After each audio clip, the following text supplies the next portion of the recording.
What's going on? It's great to see everybody. Today, as you can see, I have the whole family hanging out with me. So yeah, that's kind of how today's going so far. But I wanted to go into the NFT market, discuss what's been going on. There have been a lot of shit coins that have been pumping. The NFT market has not been doing so well. Talk about a couple upcoming NFT projects that I do think have the possibility of doing well. With that being said, I'm not a financial advisor. None of this should be taken as financial advice. I'm just like simply speaking on upcoming projects and what's going on in the market, that kind of thing. I will say though, if you are looking to navigate the market a little bit better, join a community of like-minded individuals that are also trading in these markets and just becoming friends, that kind of thing. Feel free to check out Canto Labs. It's actually my group, monthly subscription based. We get a lot of allow list spots for upcoming projects. It's super active, tons of great people. If you want to join, I'll make sure to put the link down below. Looks like everyone here is passed out now, so let's get into it. So to begin, as you can see here, the NFT market is looking pretty rough. Crypto punks are under 50, Bored Ape Yacht Club under 50. Both of them are sitting at 49 ETH, which is the lowest that they've been in a year, 2 years in terms of ETH price. Azuki is sitting at 15 ETH, which is actually relatively good. Flonex is at 2.5. Moonbirds are at 2.7. I don't even see Doodles on here anymore, but all of the bigger blue chips from the last bull run are pretty much all under 3 ETH at this point. Memeland is at 6.4. We're going to talk about that a little bit later in the video, but overall, not the best time in the NFT market,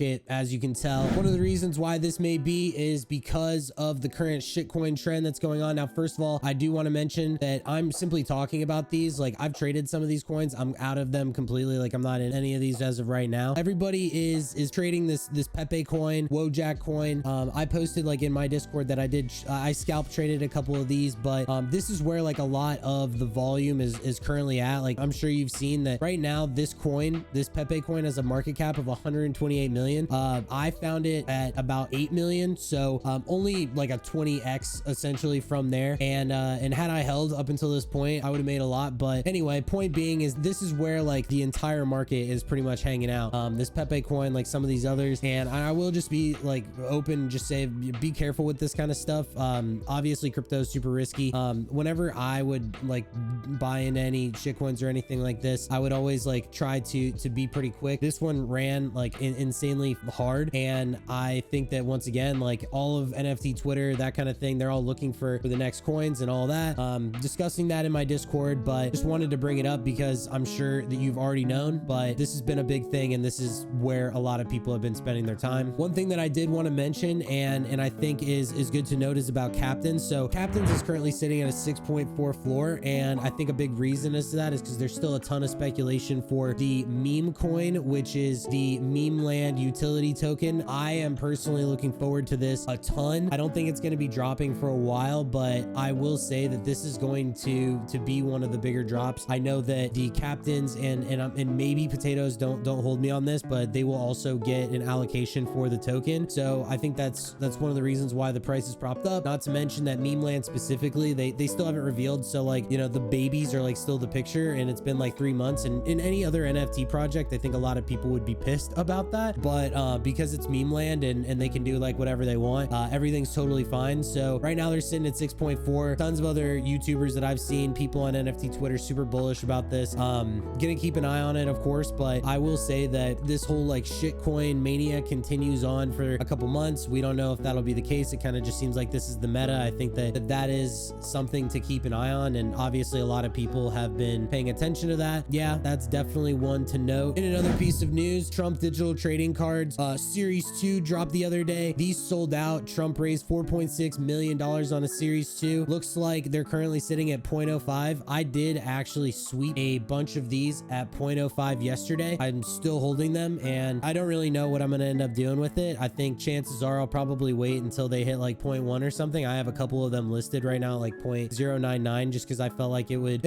get some good volume. In terms of this kind of thing, I think it really just comes down to there will be a catalyst. Like the series 1, they went from like $100 to like 0.8 or something like that. So whether you like them or not, I think that there's a strong narrative there. So something to keep an eye on as well. Like, I will say this about them, right, is that he is marketing these as digital trading cards, like baseball cards pretty much. And I will say there were a lot of people that were pissed about this series 2. They're like, oh, you just diluted it. People are mad that he did this, when in reality, like Pokemon baseball cards, basketball cards, football cards, they do this every season with different players, and like like that kind of thing. And they print as much as they want, and that's just the name of the game. And guess what? If people don't want those cards, footballs, you know, Pokemon, people just don't buy them. But here in the NFT space, like everybody's just like, oh my God, like everybody's so mad. But I guess that's like kind of my thought, is just that if you're one to speculate on the digital collectibles for one of like the most famous people in the world, then that's kind of like my thesis on it. So in terms of some upcoming NFT projects, the first I wanted to talk about is Walt's Vault. I've seen that there's been a lot of demand for this. The art is really sweet. Whether or not there's any sort of actual utility for this yet to be known. Kanto Labs members did get the opportunity for a raffle to some of these spots. I will say, like, in terms of the collab world, it's been very difficult to get spots for these for like a lot of even the biggest groups. Like these guys are only giving out like 5 spots per group, which is tough. So obviously demand is there. I will say that if you look at this tweet right here, it says Ravendale equals key plus free Merkle. So like they're kind of giving like a little bit of speculation as to how to get whitelist. So this Ravendale, it's an NFT that has like a 0.4 floor. So I guess they're insinuating that if you buy that NFT that you get access to whitelist for Walt's Vault. So this is the first project that I wanted to talk about. Once again, a lot of it is art based and just demand based, but we'll see how this ends up doing. The next thing that I wanted to talk about is Starfall Arena. And so this kind of falls into the narrative of NFT gaming. It's been a big talk recently. A lot of projects have been coming out talking about gaming. So Starfall Arena is specifically a MOBA. You can kind of see it right here where you can see the gameplay, your League of Legends, Pokemon Unite style game, which is obviously what a MOBA is.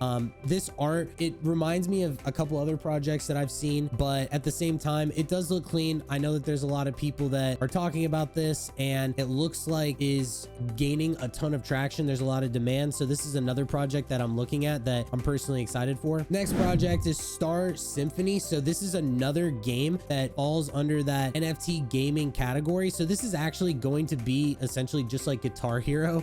I believe that one of their advisors was one of the co-founders of Guitar Hero. So it's going to be a similar type of thing. There's going to be a utility token. Whether or not that has liquidity yet to be known, I have no idea, but I do know that this is another one of those anime projects that's coming up, has the game aspect, and a lot of people have been talking about this. Kanto Labs members also got whitelist spots for this, so that's awesome to know. The supply and the mint price for this is still to be determined. Don't know when this is going to launch, but this is something that I am keeping my eye on. Then the last project that I wanted to talk about is Cribbit Gang. So it's a Pepe inspired project that is going to be launching within the next couple days. Kanto Labs members once again did get whitelist spots for this project as well. They recently raffled off a 101 that sold for 0.69 ETH just the other day. Obviously, after seeing everything that's happened with the Pepe coin, we know that the narrative for Pepe is here. People love Pepe, and so that's why this is something that I'm actually looking at. Even though the NFT market hasn't necessarily been performing well, I think that with the Pepe narrative and the marketing and everything that these guys have done up until this point, it's really good timing. So when it comes to NFTs, this is something that I personally am keeping an eye on. So anyway, that's it for me. Looks like everybody left me except for one of them. As always, make sure to drop a like and a comment on the video if you enjoyed it. Go follow me on Twitter as well. That's where I'm pretty active most of the time. And yeah, I hope you guys enjoyed the video. As always, take it easy, and I'll see you in the next one.